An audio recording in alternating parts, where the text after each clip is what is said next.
That night changed everything in unexpected ways. It started with a simple request from my stepmother, Olivia, asking me to stay home while my father went on his usual fishing trip. At the time, it seemed like an ordinary request, especially since it was just the two of us most weekends. But I had no idea that this night would evolve into something extraordinary, something that would test the boundaries of our relationship and leave a lasting impact on me. The house was eerily quiet that morning. Without Dad's usual presence, the silence felt strange. I had just finished my homework and was ready to unwind when Olivia called me into the living room. "Can you help me with something?" she asked, her voice soft, almost too casual. I could tell she was nervous about something, but I couldn't figure out what. I hesitated. "Are you sure? What do you need?" I asked, making my way toward her. Olivia usually had a calm demeanor, but something felt off today. She smiled, but there was an intensity in her eyes that made my heart race. "Come sit down," she said, patting the cushion next to her. I sat down, unsure of what was coming next, but curiosity was starting to get the better of me. She leaned back, crossing her legs, her gaze locking onto mine with a level of intensity I hadn't noticed before. "You've grown up so much, you know that?" she said lightly, but the words felt heavy, filled with an unspoken meaning. "You're not the little boy I used to know." My heart skipped a beat. This wasn't like her. We had always had a friendly, almost casual relationship, but today, something felt dangerous. "I guess," I mumbled, unsure how to respond. She leaned in slightly, her eyes never leaving mine. "No, really," she insisted. "You've changed, and I think we both know it." The air in the room felt charged, and I didn't know how to break the tension. "Olivia, what are you?" I began to ask, finally forcing the question out, but my voice faltered. She didn't answer right away. Instead, she just stared at me, as if searching for the right words. Then she sighed and stood up, walking to the window. "Dad's gone for the weekend," she said quietly, gazing out into the yard. "It's just the two of us here." I nodded, but a knot formed in my stomach. I had no idea where this conversation was going, but something inside me told me it wasn't going to end well. She turned to face me, her expression unreadable. "I've been thinking," she began, her voice steady but soft. "There are things I've wanted to talk to you about, things I've never had the courage to say until now." I swallowed hard as she took a step closer, her eyes locking with mine. "Like us," she said simply, the words hanging in the air. My pulse quickened. What was she implying? This didn't make sense. I tried to laugh it off, but my voice trembled. "What do you mean?" I asked, but she just smiled that knowing smile, and my stomach flipped. "You've noticed it too, haven't you?" she murmured. "The way things have changed between us? We're not just stepmother and stepson anymore." My mind spun as I tried to process her words. I could feel that part of me deep down, the part that knew exactly what she was talking about, that recognized the shifts in our relationship over the past few months, the lingering glances, the subtle touches. But I had always pushed those feelings aside, convinced myself they weren't real. "I don't know what you're talking about," I lied, barely whispering the words. She stepped closer, her presence overwhelming. The room suddenly felt much too small. "Yes, you do," she said softly, her fingers brushing lightly against my arm. "You felt it too." I stood up abruptly, stepping away from her. I needed space to think, to clear my head. "Olivia, this is crazy," I said, my voice trembling. "You're my stepmom. We shouldn't." But she didn't back down. She followed me, closing the distance between us again. "Why not?" she whispered, her eyes intense. "We're both adults. We don't have to follow anyone else's rules." I shook my head, trying to resist the pull that was drawing me closer to her. "No, this isn't right," I insisted, but even as I said it, I could feel my resolve slipping. "What if it's really her?" she whispered, her hand reaching to touch my cheek. The contact sent a shock through me, and for a moment I froze, trapped in the web she was weaving. I wanted to say no, to push her away, to run from the room and forget everything. But I couldn't.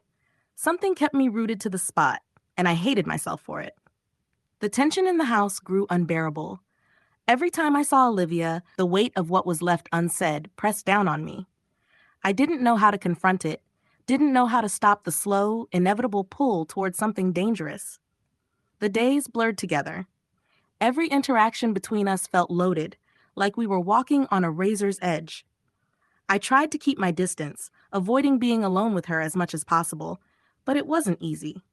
She always seemed to find a way to be close to me, whether through a casual touch or the way she looked at me from across the room. There was always this simmering tension that refused to go away. Then came the night everything changed.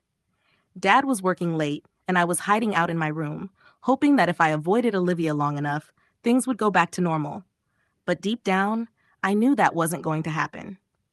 I could hear her moving around downstairs, the sound of the TV playing softly in the background.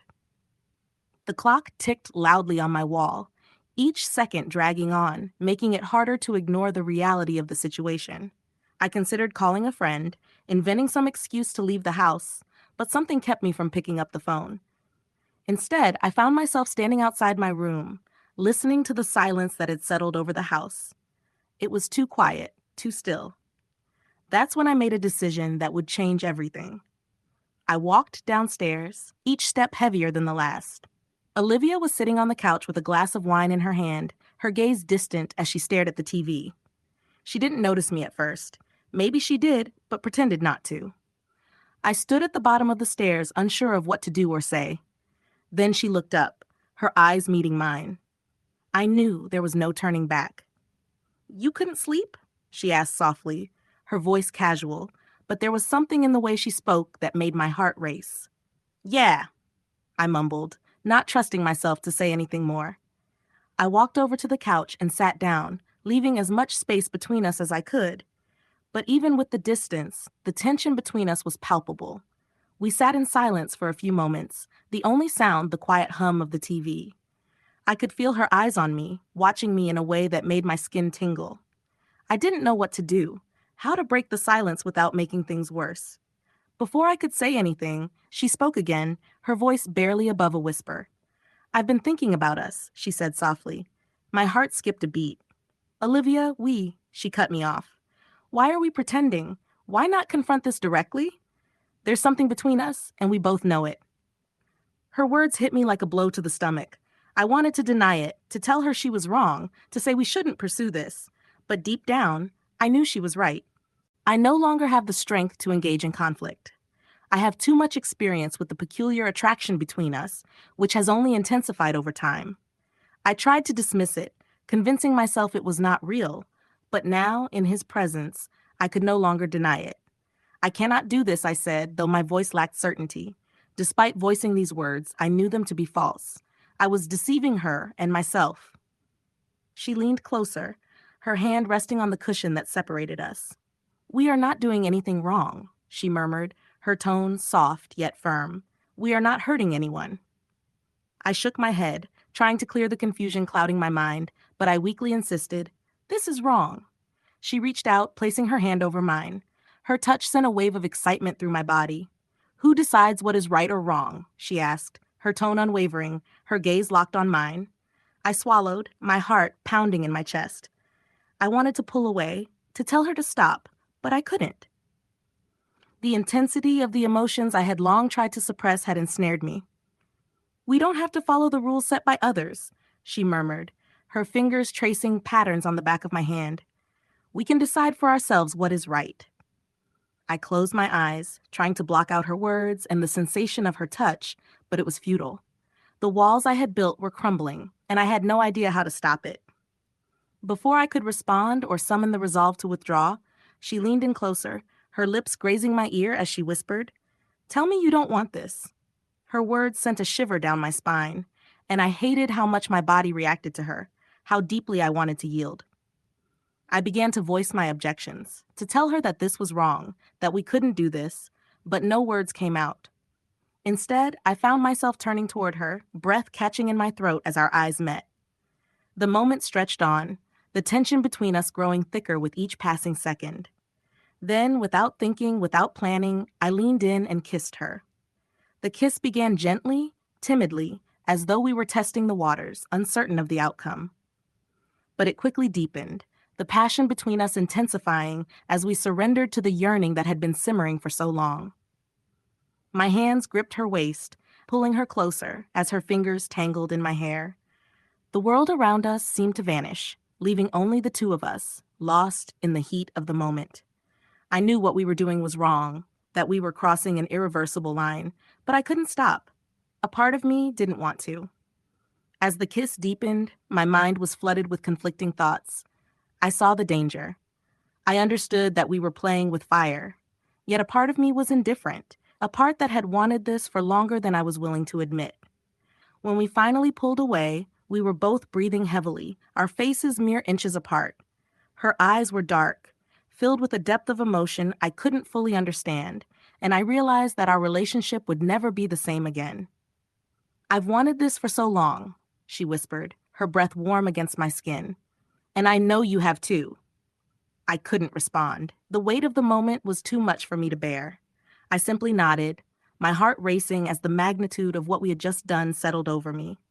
But I knew that this was just the beginning. The kiss was only the start of what was to come. From that night on, everything changed. I could no longer see Olivia the same way. Every time our eyes met, there was a spark, a memory of what we had done, and an unspoken promise of what might come next. The atmosphere in the house felt thick with tension, an understanding between us that neither of us was ready to confront. Days passed in silence, an uncomfortable quiet that hung heavy between us. I kept my distance, but it was impossible to avoid her completely. Every touch, every fleeting glance felt like it could ignite the smoldering tension between us. I knew the situation was wrong, but the attraction between us was irresistible, no matter how much I tried to resist. One afternoon, when my father was away, the silence in the house became unbearable. I paced the living room, trying to distract myself with the TV, but my thoughts kept drifting back to her. The memory of that kiss, the way her lips had felt against mine, the way my heart had raced. I hated myself for thinking about it, but I couldn't stop.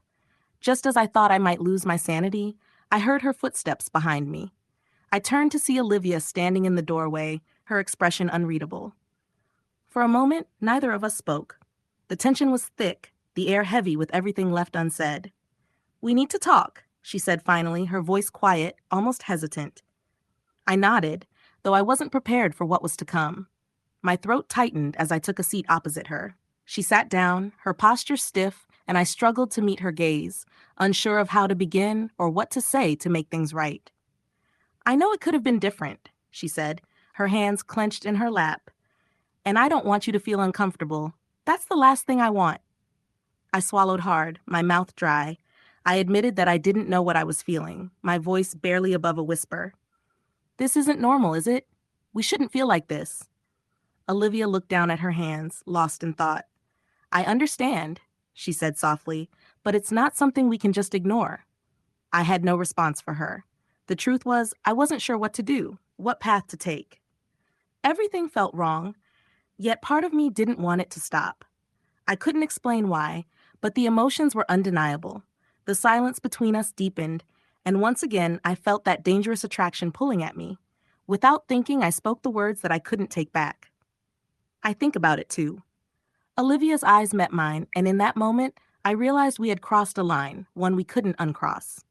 Standing on the edge of something far more perilous, I knew we were at a point of no return. She didn't speak at first, but the look in her eyes said everything. There was an intensity there, a yearning that mirrored my own, and it filled me with both fear and an undeniable thrill. "We can't keep doing this," I said, my voice trembling, even though I wasn't sure I truly meant it. Olivia didn't look away from me. "I know," she muttered, "but here we are, aren't we?" The place felt heavy, almost suffocating. I felt this strong urge to flee, to put as much distance as possible between us, though I couldn't move. My own desires, not hers, ensnared me. The attraction between us was overwhelming, impossible to resist. Before I could fully understand the situation, she leaned in, her face mere inches from mine. I could feel her warm, gentle breath on my skin, causing my heart to race. For a brief moment, I thought I could pull away, stop it before things escalated, but then her lips found mine and everything else faded. This kiss carried with it all the tension we'd been suppressing, the longing that had been building over time. It wasn't shy or uncertain. It was raw, urgent. I instinctively kissed her back, my hands gripping the couch as I tried to steady myself. It wasn't about love or affection. It was about need, a powerful, uncontrollable desire that we both shared. My heart raced, and my mind became a blur of confused thoughts. It was then I realized there was no turning back. When we eventually pulled apart, we both gasped for breath, our foreheads touching. The weight of our actions hung heavily between us, but neither of us moved to break the silence. "We have to stop," I said weakly, my voice lacking conviction. "It's so hard, isn't it?" I whispered to Olivia. She didn't answer. There was nothing more to say. No matter how much we tried to break free from the web we'd woven, the pull between us kept drawing us back. And then, as if on cue, she leaned in again, and we couldn't resist. The entire event unfolded in seconds and ended just as quickly. I found it thrilling, but she seemed unbothered. Afterward, she smiled at me, signaling that she enjoyed it. The following days were a blur. We tried to act normal, but the tension between us was undeniable. Every time I saw her, I felt that same rush, that same dangerous pull. It was as if we were circling each other, waiting for the moment we'd give in again. And I knew it was only a matter of time. One evening, when Dad was working late, I found myself in the kitchen, trying to distract myself by making dinner. But the silence in the house was suffocating. Every sound seemed to echo, reminding me of the weight of what we were doing. I didn't hear her enter, but when I turned around, there she was, leaning against the doorframe, watching me with that unreadable look. "Need any help?" she asked casually, but there was something in her voice that made my pulse race. "No, I'm good," I said, though my hands were trembling. She walked toward me, standing far too close, her presence overwhelming. "Are you sure?" she asked softly. I swallowed hard, trying to steady myself.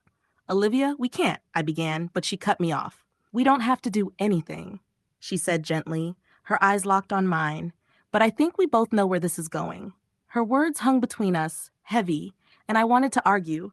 I wanted to tell her she was wrong, but deep down, I knew she was right. We stood there, silently, the space between us shrinking with each passing second. Then, before I knew it, she kissed me again. It was quick, almost fleeting, but it reignited everything we had been trying to hold back. My heart raced, and I knew this was only the beginning. The following weeks were a blur of stolen moments and fleeting glances. It was like living in two different worlds, one where everything seemed normal, and another where Olivia and I were constantly on the verge of something we couldn't control. The weight of our secret was suffocating, but we couldn't stay away from each other. No matter how much I told myself we needed to stop, every time Dad left for work or stayed out late, the tension grew. I'd find myself in the same room as her, and without words, we'd both know what was coming next. It was terrifying how easily we had slipped into this, how every touch, every glance felt like crossing an invisible line. Yet neither of us pulled back. Instead, we were drawn closer, as if something bigger than both of us was guiding us down this path. One Saturday afternoon, the air in the house felt particularly heavy. Dad was at a company event and wouldn't be back until late. I could feel it, the shift, the anticipation, something about to happen that we couldn't come back from. Olivia was in the kitchen washing dishes. She didn't flinch when I stood by the door and watched her, unsure of what to say or do. This strange dance had become routine, and I knew the steps too well. She turned off the faucet and dried her hands, then faced me. For a moment, neither of us spoke. The silence was thick, filled with everything we weren't saying. "Are you okay?" she asked, her voice soft, her eyes searching mine. I wasn't. But how could I admit it? How could I explain the storm inside me, the battle between right and wrong? "I don't know," I finally replied, my voice barely a whisper. Olivia took a step closer, her presence overwhelming. "I've been thinking," she began slowly, "maybe we should talk about what's been happening." I tensed. I wasn't sure I wanted to have this conversation. What could we say that we hadn't already said with our actions? But she wasn't backing down, and I knew I couldn't avoid it forever. "What's there to talk about?" I asked, my voice sharper than I intended. She sighed, rubbing her forehead with the back of her hand. "I don't know. Maybe we need to figure it out. We can't keep pretending it's not happening." She was right, but I didn't want to hear it. "Where do you think this is going?" I asked, my frustration bubbling up. She flinched, but didn't break eye contact. "I don't know, but I know we can't keep ignoring it." I ran a hand through my hair, feeling a rush of anger. "What do you want from me?" I asked, my voice loud. You want me to say I'm fine with this? I'm not. I'm not fine with any of this. Her expression softened, and she stepped closer, reducing the distance between us. I don't want you to be fine with it, she said quietly. I just want you to be honest, with yourself and with me. Her words hit me deeply. For so long, I had told myself this was just a phase, that if we ignored it, it would go away. But I couldn't stop thinking about her. I couldn't stop craving her. And the more I tried to resist, the stronger it became. I don't know how to do that, I admitted, my voice breaking. I don't know how to be honest about this. Olivia gently placed her hand on my arm, sending a shiver down my spine. It's okay, she whispered, her eyes filled with understanding. We'll figure it out together. Her sincerity broke something inside me, and before I knew it, I was pulling her closer, kissing her like it was the only thing keeping me grounded. This time, it wasn't rushed or frantic. It was slow, deliberate, as if we were both trying to hold on to something slipping through our fingers. When we finally pulled apart, her forehead rested against mine. We stood there, silent, our breaths mingling. Are we doing this? I whispered, more to myself than to her, knowing it couldn't last. Something had to give, eventually, but I wasn't ready to face that yet. One evening, everything came to a sudden halt. With Olivia upstairs and Dad expected to be out late again, I sat in the living room, the TV muted, lost in my thoughts. But I wasn't paying attention to the time. I was too wrapped up in everything we'd done and everything we couldn't undo. The sound of the front door opening snapped me back to reality, and panic surged through me. Dad had returned early. I scrambled to stand, but before I could react, he was already walking into the living room, his eyes scanning the space before settling on me. What are you doing? He asked casually, but there was something in his voice I couldn't place. Just watching TV, I replied, trying to mask the panic I felt. He sat down on the couch, flipping through the channels like nothing was wrong. But I couldn't calm myself. The weight of our secret was suffocating. Olivia came down the stairs a few minutes later, her face neutral. She greeted Dad like everything was normal, but I could see the tension in her eyes, the way her hands fidgeted. Dinner that night was agonizing. The conversation was stiff, and every time Dad spoke, I felt the walls closing in around me. I couldn't meet Olivia's gaze. You've been spending a lot of time with Olivia lately, Dad said, his voice calm but probing.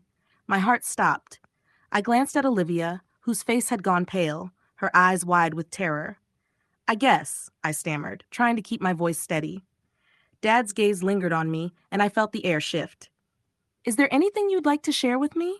He asked. His tone was casual, but there was an edge to it. Something in his voice sent a chill down my spine. I opened my mouth to answer, but no words came. My mind raced, desperately searching for something, anything, to make it all go away. But I couldn't find the right words. The truth was suspended between us, just waiting to be revealed, and I couldn't bring myself to lie. Olivia's hand brushed against mine beneath the table, a silent plea, but it only made the guilt more suffocating. No, I whispered finally, my voice barely audible. Nothing. Dad stayed silent for what felt like an eternity. He just watched me with those unreadable eyes, and in that silence I knew. He knew too. Standing there under the weight of his gaze, I realized there was no way to escape what had already started. Even though the words were left unsaid, the truth was there, waiting to follow me, no matter how far I tried to run.